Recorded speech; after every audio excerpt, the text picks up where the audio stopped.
কেমন আছো? অনেকদিন পর দেখা তোমার সাথে। একটা কাজ করি, চলো। শুনি, কি কাজ বলো।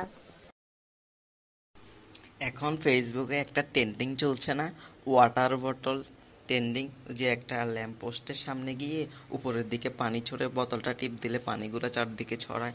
ওইটা করবা তুমি আর আমি, অনেক মজা হবে। বুড়ো বয়সে ভীমরতি না, এখন এটা করার আমাদের বয়স? সবাই করতেছে তো, চলো না, তুমি এমন করো কেন? তুমি আর আমি এটা করি না, অনেক মজা হবে, বলছি তো আমি, অনেক মজা হবে। ঠিক আছে, তুমি যেহেতু চাইতেছো, এটা করলে তুমি যেহেতু খুশি হবা, চলো আমরাও করি। সবাই যেহেতু করতেছে। বাহ, এই তো তুমি আমার কথা শুনতেছো, ভালো লাগতেছে। এভাবে সব কথা শুনবা। চলো, ট্রেন্ডিংয়ের কাজটা আমরা শুরু করি।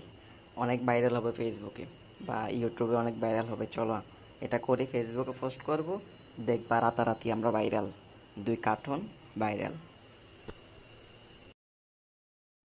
আচ্ছা শোনো না, আমরা তো এখন অনেক বড় হয়ে গেছি, আমাদের এসব কাজ করলে লোকে হাসাহাসি করবে না? ইস, এগুলো কি বলো? ভালোবাসা কি আবার বয়স আছে নাকি? লোকে হাসাহাসি করলেও বাকি, লোক কি থাকবে ওই সময়? আমরা যখন করব, আমরা তো রাতে করব।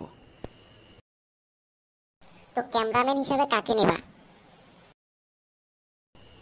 নিয়ে নেব পথের থেকে কোনো একজন রিক্সাওয়ালা, ভ্যান আলা বা একজন বাইক রাইডারকে নিয়ে নেব, সমস্যা নেই। হাই রে, তোমার রুচি এত খারাপ, শেষে কিনা রিক্সাওয়ালা ভ্যানওয়ালা।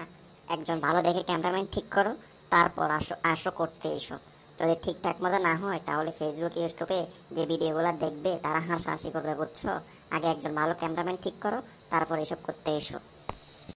থাক, তোমার সাথে আর আমি ওয়াটার ট্রেন্ডিং বোতল এই গেমটা খেলবো না। কি ওয়াটার ট্রেন্ডিং বোতল নাকি ট্রেন্ডিং ওয়াটার বোতল বুঝতেছি না, বাদ দাও। এসব আমাদের জন্য না, এরা যারা করে করুক, আমরা এইসব কাজে লিপ্ত হব না।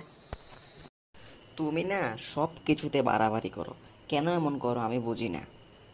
কোনো একটা কারণ তোমার দেখাতে হবে না সব সময়।